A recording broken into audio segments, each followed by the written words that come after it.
Welcome to Pastors with Pour-Overs, conversations about coffee and the Christian faith. My name is Kyle. And I'm Cody. And I have an announcer voice today. Good job. I'm so proud. Thanks. I hate doing the intro. If for some reason, well, I guess if this is your first time listening to this episode, usually that's my voice doing the welcome thing. And it used to be it's more pleasant to the ears than mine.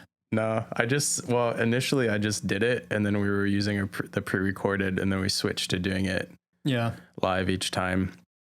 But I decided to step out of my comfort zone today. And you shined. Do it. Thanks.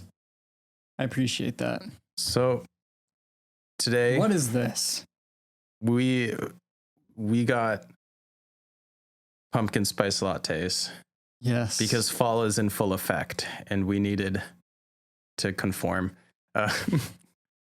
You can always tell when we record more than one episode in a day, because one episode will be like, here's some specialty coffee, and then the other one's like, we're licking a coffee flavored ice cube or something like that.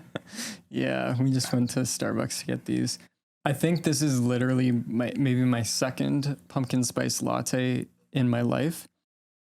Maybe the third. I know one time specifically was when I got a free drink for some reason, Stars maybe. And so I was like, I am going to get a large pumpkin spice latte because it's the thing to get. Yeah, and I'd never had it before, and it was free. So then if I didn't like it, it was free. Is there even coffee in it? Yeah, I was about to say, you could take the coffee out and I feel like it would taste the exact same. Yeah, it's so sweet. Yeah. But it weirdly, because I really enjoyed the pumpkin pie blizzard from DQ, because it's pretty much just pumpkin pie shoved in a cup with some ice cream. Yeah. It's kind of what this is I was expecting this to be similar, but it's not like as specifically pumpkin flavored. It's kind of just sweet. Spice and sweet, yeah. It's very orange. I don't think I looked at that. Which I feel is like food coloring or something. Oh, there's like cinnamon. And I don't think they put whipped cream in this. Nutmeg? It's probably nutmeg.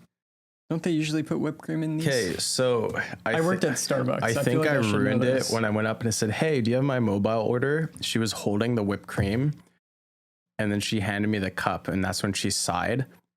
So I think she was like, time to whip cream these. And I was like, hey, do you have my mobile order yet? And she's like, oh, now you don't get whipped cream. So we should bring it back and complain. I want more whipped cream. Honestly, when you get just a cup full of whipped cream. I don't understand the whipped cream thing when it's like there's a lid on it, because like I don't think you can really get much of the whipped cream that it just melts into the drink. I always thought it was funny. Actually, I didn't even think of the fact that this is regular milk, but hopefully I'll survive. But when I used to, I guess I haven't been as bad. I was anyways with milk stuff, but when I used to be like, yeah, can I get an almond milk mocha? And they'd be like, do you want whipped cream on it? I'm like, no. Because it's made with dairy. But a lot of people say yes, though. Yeah. Well, one of the baristas told me one time, she's like, I know that's ridiculous, but a lot of people will come in and get like a milk alternative and then whipped cream still. Yeah. And I was like, well, you can't say that it's an allergy and you can't say it's about health. Like, why bother getting a milk alternative? Real milk tastes way better. Yeah. Maybe they feel better about themselves for going alternative. I don't know. It's a very strange, I mean, in my experience working at Starbucks, you get a lot of very strange people there. So like they will order things that make absolutely no sense and think it's normal. It's fair. There was, I think, the craziest order that I can at least like partially remember all of it is this lady who would come through the drive-thru every day, like literally every day, and get I'm going to try to say it all if I can remember it all. It was a venti cappuccino. Yep. Made with heavy cream. Oh. With, I'm not joking, 6 shots of espresso in it. Upside down. And there was something else. I feel like it was like stevia or something.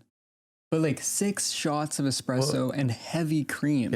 In her defense, so we do a traditional cappuccino. Yeah. Right. With 6 ounces. So like 4 of milk, 2 of espresso. And when people say, I want a 12 ounce, I usually say that's not really going to be a cappuccino. But if you do an extra shot and you get it dry, then it'll be kind of like just a double cappuccino. Because of you're talking ratios. Yeah, because then the ratios are similar again. Yeah. But 6 shots of espresso? So if you're getting a venti, you would need 6 shots to like keep the ratio.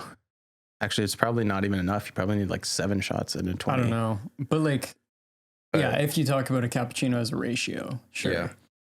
But like, that's a lot of espresso. Oh yeah, that's absurd. Like, and the heavy cream on top of it. Then the funniest part of this whole thing is one day she's ordered a grande and she gets to the window and I was like, oh, it's a grande today. And she's like, yeah, I'm cutting back.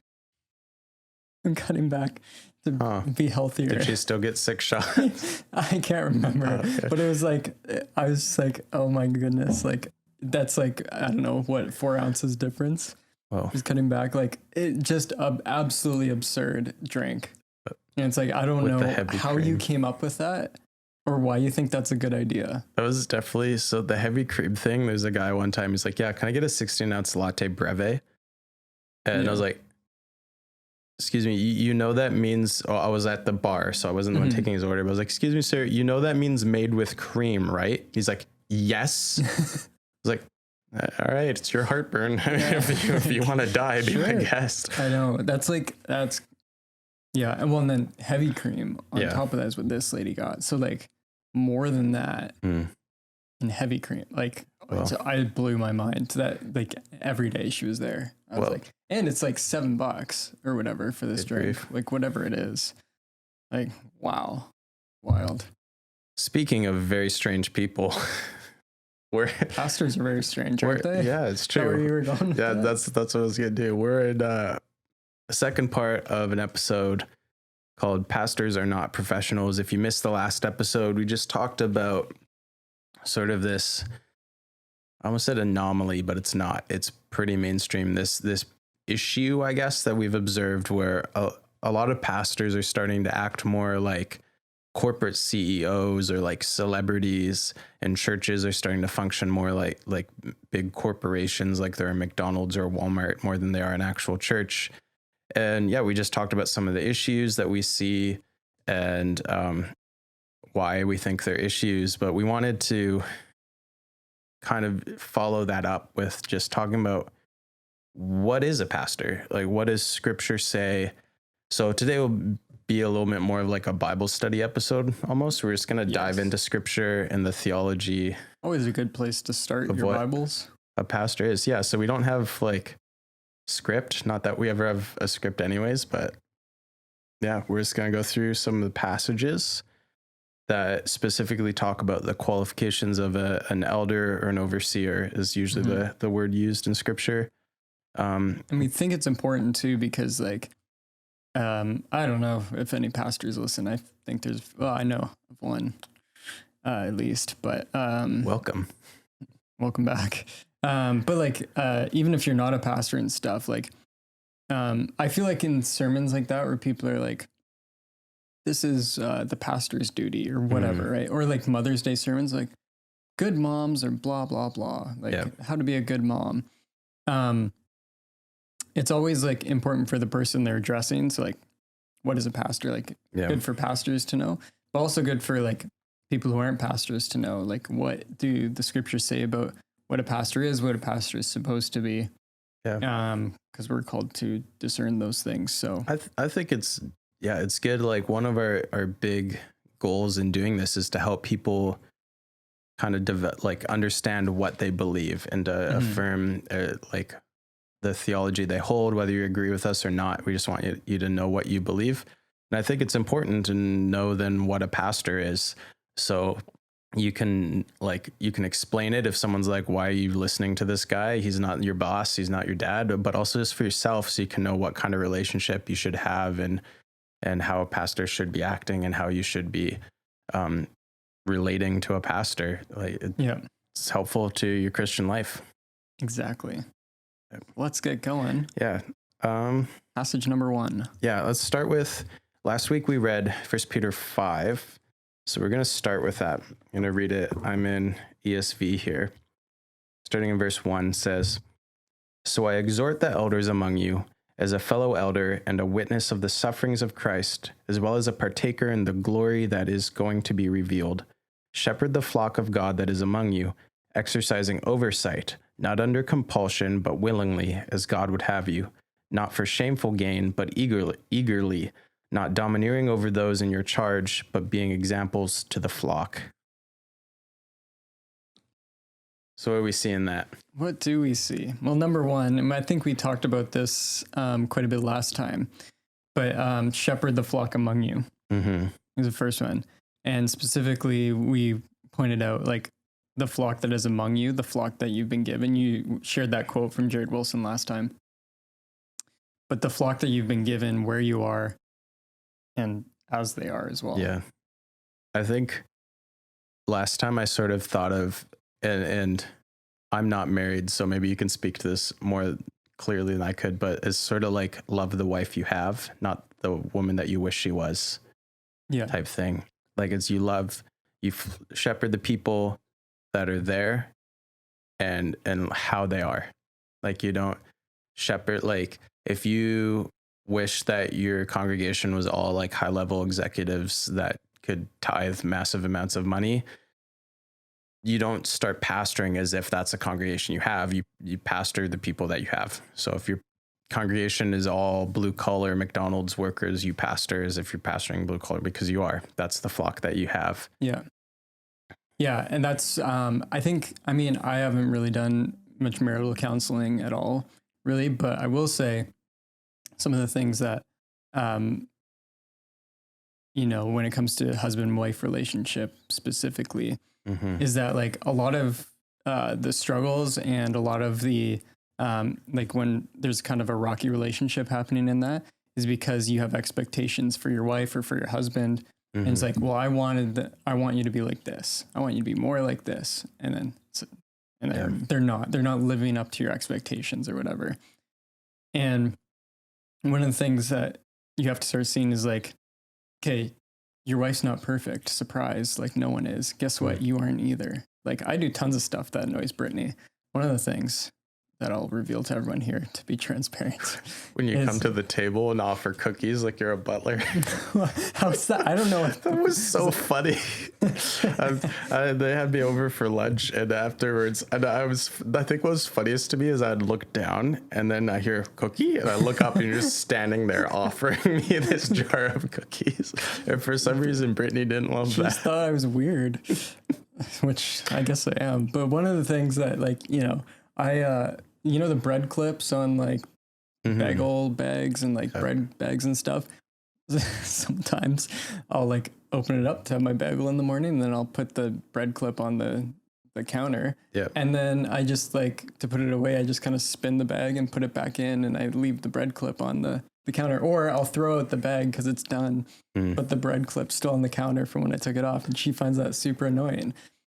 Now we don't need marital counseling for that situation, but there's stuff that like husbands and wives do that annoy each other, right? And so when you start thinking like, yeah, I wish she was more like this, why can't she be more like this, a lot of stuff starts to fester and you hold that in, and then eventually that's it. When you start holding it in, it explodes, and that's where you get a lot of these huge like relational issues, right? Yeah. I think it's the same it can be the same, like you said, with pastors in churches. Like, you're like, oh, why aren't my people doing this? Why aren't they doing this? Oh, look at the church over there. I love how whatever they are, right? Like, I love just how passionate they are about Jesus. Why can't our church be like that? Yeah. And a lot of times it's because, well, you're not pastoring them the way you should be. And maybe that's like a point of repentance for you. Or they're just not at that point yet.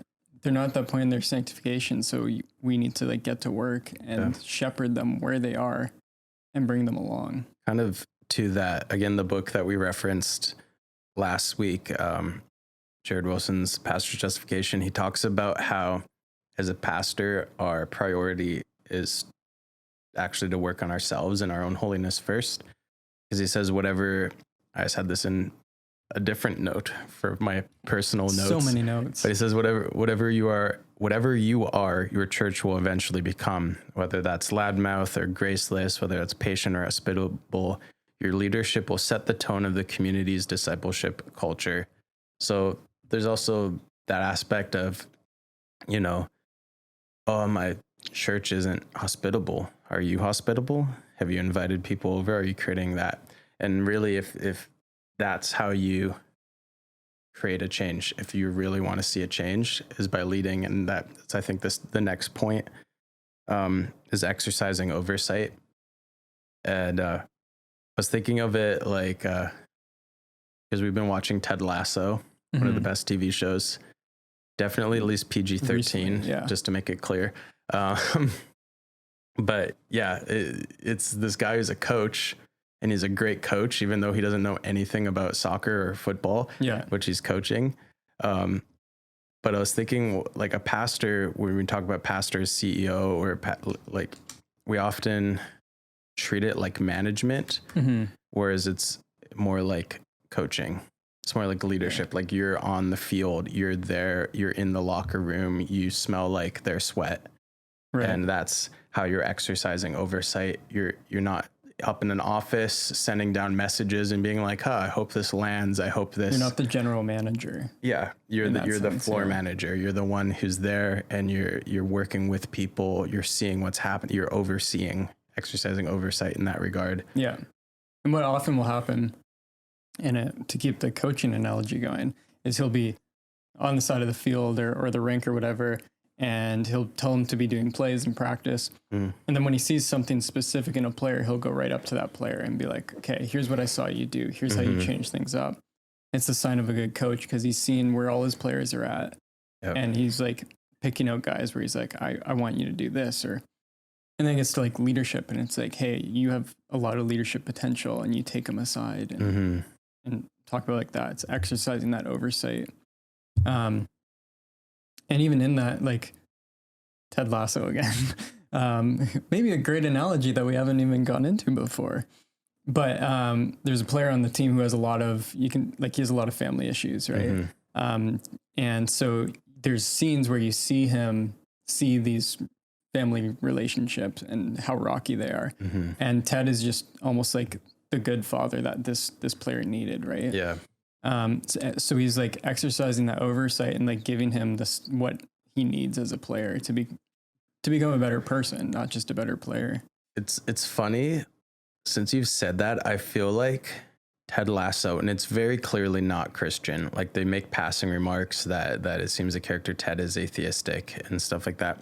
But I feel like it's revealing a desire, like an innate desire in people to be pastored in that way. That just how pastoral he seems as a character, and how seems so unnatural and unreasonable. That's part of the comedy of the show, is how absurd it is that he's actually so nice and so caring. Yeah.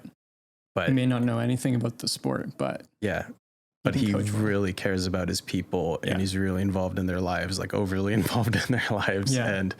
And he wants them to perform their best, and he wants to see them succeed and to care for them and protect them. He's really, what an interesting, like, secular representation of a pastor. Not sponsored. Good one, Cody. Good one. Not sponsored by Apple TV. Mentioning that, we have an affiliate link for Apple TV Plus. The next one, though, is not under compulsion, but willingly, is what Peter says. This is interesting, because I overheard a conversation yesterday of two guys talking, and one of them is like, I think if someone says, I desire to be a pastor, they shouldn't be. Like, it should only be if they're called. And then the other guy's like, no, like, I think if you don't desire to be a pastor above anything else, then like that you shouldn't be a pastor. Right. And I didn't say anything, but the whole time I was sitting there thinking, I was like, well, in 1 Peter we read that it's a position that you have not under compulsion, but willingly. And that should affect the way that you do it too. Like, if at any point you're like, oh, I have to pastor these people because it's my job, because I have to pay the bills, then you need an attitude check. Yeah. And that goes, that goes along with not for shameful gain, right? Like, there is that huge temptation, even though most pastors don't make a ton of money. Most pastors make enough to live. Like you get a salary from it or whatever, right? If you're full time. And so there's the temptation there where it's like, my heart's really, it's not really in it. Things seem more of an inconvenience and stuff. Like, I love the people and everything, but like, they're getting worn down or whatever. But then they're like, but I need to provide for my family. So I kind of need this job because like, what would I do if I don't have my pastoring job? I don't have my salary anymore, which is all stuff that like you have to struggle with and everything. But that's also what Peter's pointing out is like not for shameful gain. It's like, you're not in it for the money. You're not in it for the power that you can have. Like, we think it's kind of weird maybe that like you speak of pastors as having power, but they really do. Like, people look up to pastors, even like at small churches in the middle of nowhere. Like, the pastor is seen as this like great example. So you hold a lot of power in that. That's why it's really important to hold pastors accountable and to know these passages. Like we said, even if you're not a pastor, to know what a pastor should be, so that if a pastor comes in and he is absolutely in it for shameful gain, he's not exercising oversight, he's more concerned with people on the internet than with the flock that's among him, you can be like, hey man, check yourself. Yeah. And then and again, with that not domineering, we talked a little bit about that last time too, how CEOs tend to domineer. Yeah. Because that's like almost their job. Right. Well, that's been an interesting, like, I don't know if it's worth it to name. Yeah, I'll name some names. So like both Mark Driscoll and James McDonald, that's his name. That was the issue that like came out is like their sin. Because when you think of like, a sin caused this pastor to, you think of like something sexual or like alcoholism or drugs or something. But both those guys, what the issue was is that they were just jerks. Yeah. Like they're domineering jerks. Yeah. And that's why eventually eldership or just like the greater church in North America was like, that's an issue. Yeah. Great notoriety, great power, lots of money for both those guys. Right. So, were they in it for shameful gain? Who knows? But like clearly it was domineering. Like the stories that have come out of it are crazy. Like the type of domineering it is. And it's completely opposite to the example that Jesus gives us too. We talk about like being like under shepherds, your trigger word, but like under shepherds being that Christ is the great shepherd. And he was gentle and lowly. Yeah. Right. In Matthew, he says, my heart is to be gentle and lowly. And Jesus himself, like, he was humble, he was loving, he cared for people. He went among people as well. Yeah. Even the fact that like the incarnation itself, that he would basically degrade himself in that way to become a human who has needs to sleep, needs to eat, needs to bathe, whatever, like, that he would lower himself in that way to come walk among us for our benefit. That's really the model we should be following as pastors. Yeah, it makes me think about the part in the Gospels where Jesus is washing the disciples' feet, which has become a weird like Christian thing. Like, but washing, people do it like some denominations treat it as what's the term? Sacrament? Yeah, sacrament. Yeah, I mean, it was a cultural practice. Yeah, because like you walk in the desert and your feet get dirty. It doesn't really make sense. But in COVID, you could wash each other's hands. Yeah. That somehow feels more awkward. Let me wash your hands for you. Would that not be more strange? Like foot washing is awkward enough, but if I was like, let me wash your hands, that would be really weird. Yeah, it would be. But anyways. You're welcome for that image, everyone. So weird. When Jesus is washing the disciples' feet, that's often something that like a servant would do, or maybe even like someone of the house would do, just to show hospitality and whatever. But what the disciples say, I think Peter says, right? He's like, "Oh, I should be washing your feet. Like you're Jesus, right?"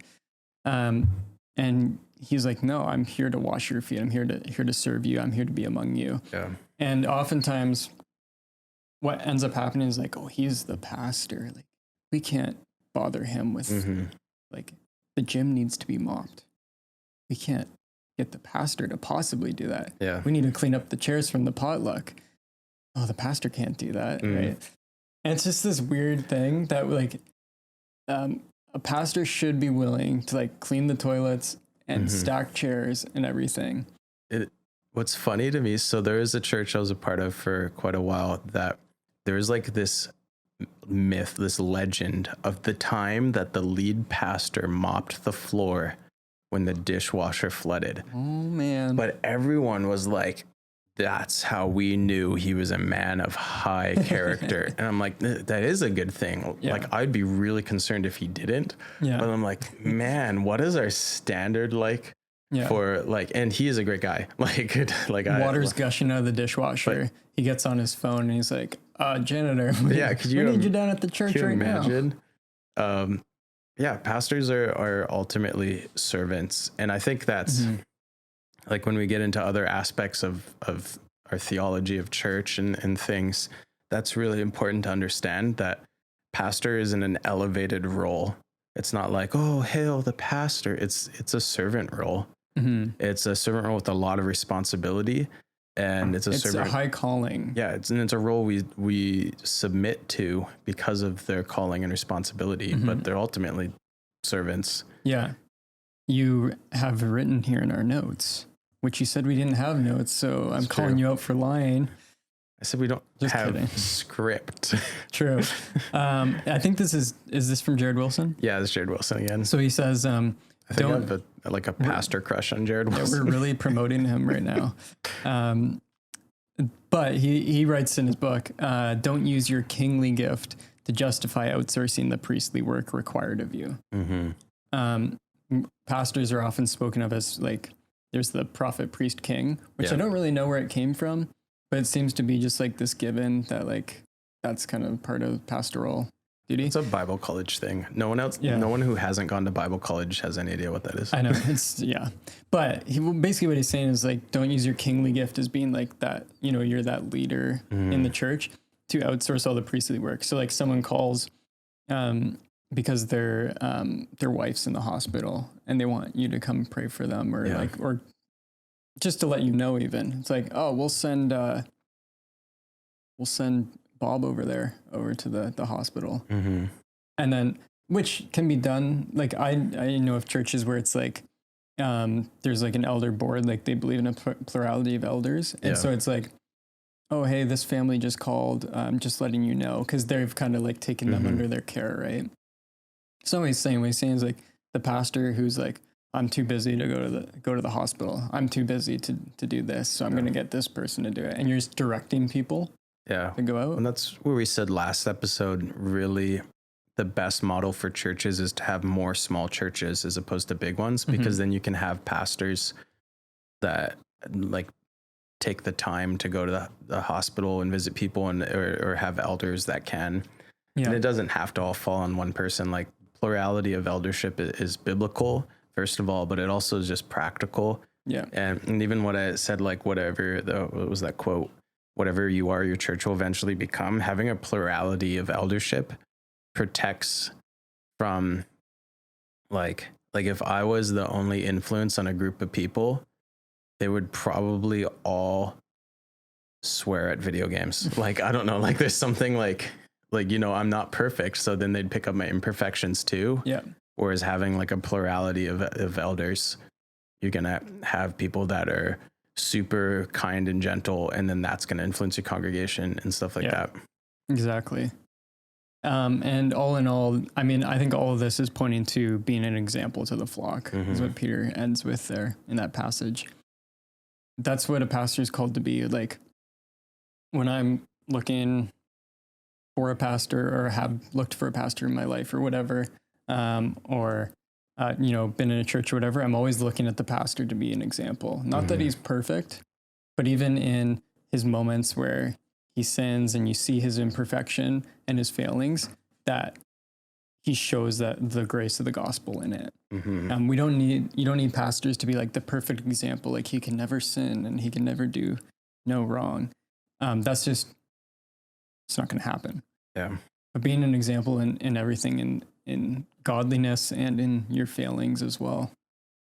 I think that leads really well to the other passage we wanted to discuss, which is 1 Timothy 3, if you want to read that. Sure. It's a bit longer, but I'll read super fast, double speed here. It is a trustworthy statement. This saying is trustworthy. It's a trustworthy statement. If any man aspires to the officer of overseer, it is a fine work he desires to do. An overseer then must be above reproach, the husband of one wife, temperate, prudent, respectable, hospitable, able to teach, not addicted to wine or pugnacious, but gentle, peaceable, free from the love of money. He must be one who manages his own household well, keeping his children under control with all dignity. But if a man does not know how to manage his own house, how will he take care of the church of God? And not a new convert, so that he will not become conceited and fall into the condemnation incurred by the devil. And he must have a good reputation with those outside the church, so that he will not fall into reproach and the snare of the devil. You're Nasby and some of the, what was it, pugnacious? Pugnacious, yeah, I don't know what that means. Violent. Oh, okay. It means, that's what I'm piecing together from reading it. The benefit of multiple translations here. Yeah. I read that and I was like, pugnacious. When it got weird there, it was sober-minded, self-controlled, respectable, hospitable, not a drunkard, not violent. Mm-hmm. Oh, and able to teach, accidentally skipped. Yeah. But yeah, most Long of those. list. Yeah, we don't have to go through each individual one because a lot of them are just about being a person of integrity and of good character. And like above reproach is a funny thing because people hold that against me. Like I've seen that used to abuse pastors, like weirdly, to be like, you watched Deadpool, you need to be above reproach. Yeah. it's not above, the condescension Your of own every standard. individual person. Yeah. It just means you're not a person who's like marked by sin. That this can't be like, this pastor is frequently seen at the casino, like blowing big bucks on the slots or something. Like there's the Billy Graham rule, which I didn't even know was called that until like a few years ago. It was something that I'd been taught growing up, though, which I think is still a good practice. Yeah, but he basically he wouldn't go anywhere. I think the rule is he wouldn't go anywhere alone. So he always had someone traveling with him, just to be above reproach, because he was traveling all over the place and stuff, right? So he wanted to be above reproach, and that always had someone with him, always had someone checking on him. I think that's a thing too, where like when we talked about our episode, Can We Be Happy? We talked about knowing like where you need to draw lines. Yeah. I think that's a similar thing, whereas like I can travel alone and I know I'm fine, but like there are other guards that I need to put up in my life. There are other places where I need accountability. Yeah. Well, and the other one for him was I don't think he would meet a woman alone. Yeah. Was his thing. Or he wouldn't go out with them alone. That's an interesting one where there's been like criticism because Mike Pence, the vice president, held to that. Oh, interesting. And everyone hated him for it. Well, in his situation too, what if like it needed to be a work meeting or something? And like there's things like when I had an office, I called it my open door policy, which is funny because open door policy just means people can walk in wherever. But like, if I was meeting with someone, my door was open. Right. Like, and if they're like, we need to discuss something that like the door absolutely has to be closed, I probably would either ask someone else to be there or like find some way to be like, can we do this at least in a public place where we can be like have privacy, but in a public place type thing, like something like that. The church I used to work for, there was windows on all the office doors, which I think is another one. So you could close the door, but like. Well, and some of that was for like my protection too. Yeah. One, because I've had times where someone's like, oh, never like sexual things, which is always the fear, but I've had times where someone's like, oh, Cody like yelled at me about this. And someone's like, actually, I overheard that entire conversation and he didn't raise his voice once. Yeah. Like, it's like, so maybe don't be telling lies, like that sort of thing, where it's just, like accountability for one, but it's also just the protective measure. And Yeah. I don't know, it's a thing too, like as a single guy, where if you're like, you should never be alone with a woman, how am I going to date or get married? Like like, again, like it's just know where you have to set boundaries. Yeah. And those are the practical ways in which people have said, okay, I'm going to be above reproach in this way. Speaking to that, the husband of one wife. So, yes. So I guess you're never going to be a pastor. Not never. Only, never. Wow, thanks. I said you're never going to get married. That's so funny. Ouch. You're not allowed to be one right now, but in the future, definitely, for sure. Yeah. What do you think? I have always taken that to mean no more than one. Yeah. And it's about faithfulness. And I think in the sense of like not what's the word, like polyamorous, like having more wives, whatever, polygamous, but also in the sense of just like whoever you marry initially, you're committed. That's your wife. You're not thinking this can be temporary. This is disposable relationship. I could have another wife later. Like, I think that's the importance, considering the culture, considering other biblical contexts, and also the fact that while Paul might have been married, it's possible that he was earlier. We know that at the time of his apostleship, he was not. Yeah. So it'd be pretty weird if he was like, if you're not married, you can't be a pastor. Yeah. But it's like, well, why are you the exception? Yeah. And it's pointing to that, like the principle, right? Of like, you're not someone who's, you're being faithful to one wife. And it's also, built up a little bit later, like manages his own household well when it speaks to like with his children as well. So is that saying, well, you have to have children as well. So a pastor must be married and have children. It's giving these principles to show like a mature believer. So with the managing your household well is pointing specifically to like, if he can't manage his own household, then why should he be leading the household of God? Like, how's he going to do with that, right?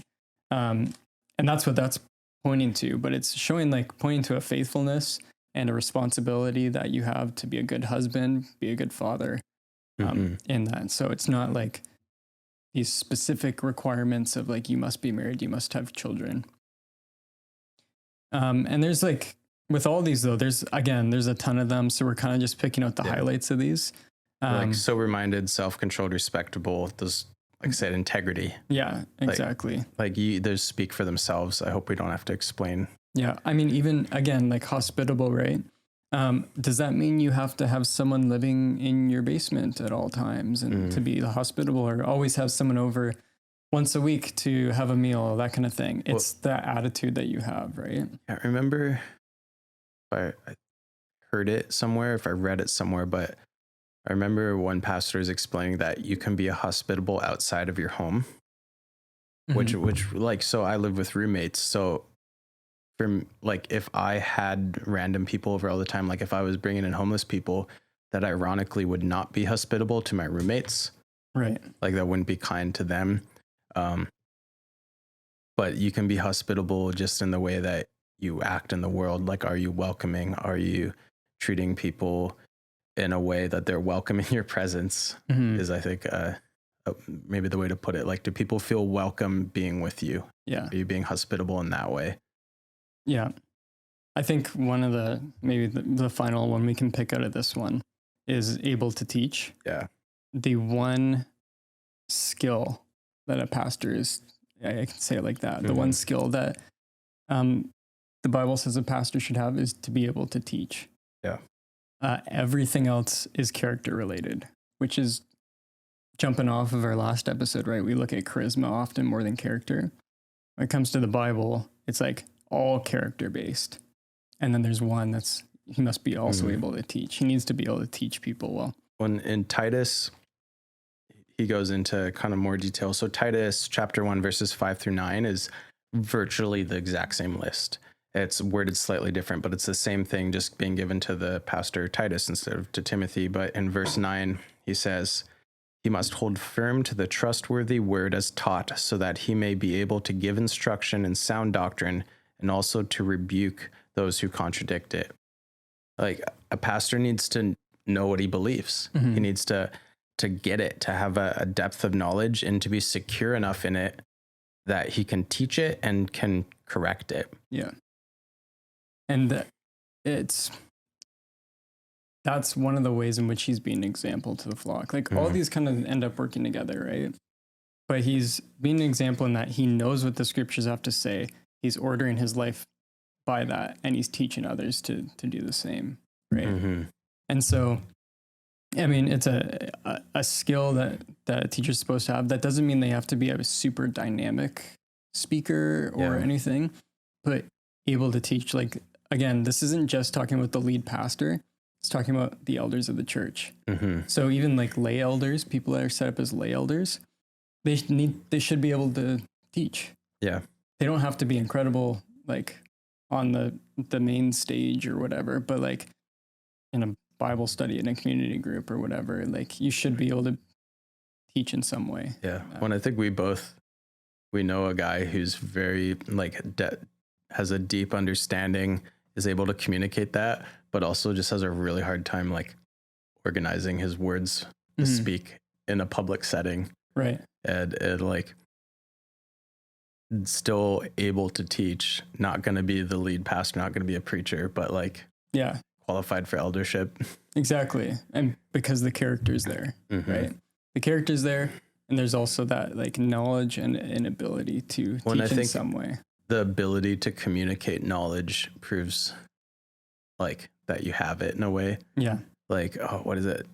There's some quote. It's like mastery is being able to teach it to a child or something like that. Yeah.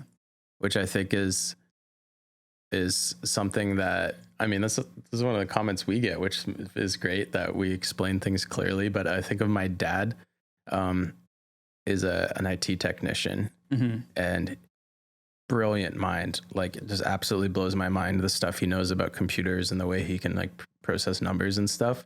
But he also just has this ability to sit down and like pick up, a piece of toast and a banana and explain how computers work or something. Like he can just make it plain. And I think that shows like this like even deeper knowledge. And it's similar with this, like your ability to teach shows that you actually understand it. Yeah, exactly. And so like in all these things, both in Peter and in Timothy and Titus as well, they're giving us a list of things that we should be on the lookout for, which is very nice to have. Yeah. Like, hey, what does a good pastor look like? Well, here's all the things here. And I think this leads us to like the last point we're looking to make is the pastor's justification. Yeah. Right. You have 4 points here, like what a good pastor will do. A good pastor will take hits aimed at Christ and his church.